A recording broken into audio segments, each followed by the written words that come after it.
ജീവശാസ്ത്രത്തിന്റെ പിതാവ് ആരാണ്? ജീവശാസ്ത്രത്തെ എത്രയായി തരംതിരിക്കാം? ജീവശാസ്ത്രവും ജന്തുശാസ്ത്രവും കണ്ടുപിടിച്ചതാരാണ്?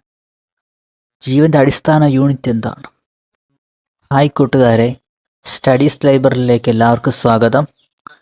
എൻ്റെ പേര് അമൽ ആന്റണി എന്നാണ്. ഇന്ന് പഠിക്കാൻ പോകുന്നത് ജീവശാസ്ത്രത്തിന്റെ ബേസിക്കായ കാര്യങ്ങളാണ്.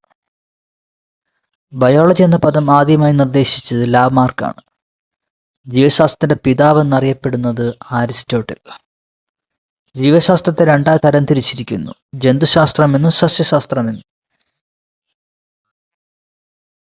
ജന്തുശാസ്ത്രത്തിന്റെ പിതാവ് അരിസ്റ്റോട്ടിൽ. സസ്യശാസ്ത്രത്തിന്റെ പിതാവ് തിയോഫ്രാസ്റ്റസ്. സസ്യങ്ങളെ ഏകവർഷികൾ, ദ്വിവർഷികൾ, ബഹുവർഷികൾ എന്നിങ്ങനെ വേർതിരിച്ചത് തിയോഫ്രാസ്റ്റസ് ആണ്. ജീവന്റെ അടിസ്ഥാന യൂണിറ്റാണ് കോശം.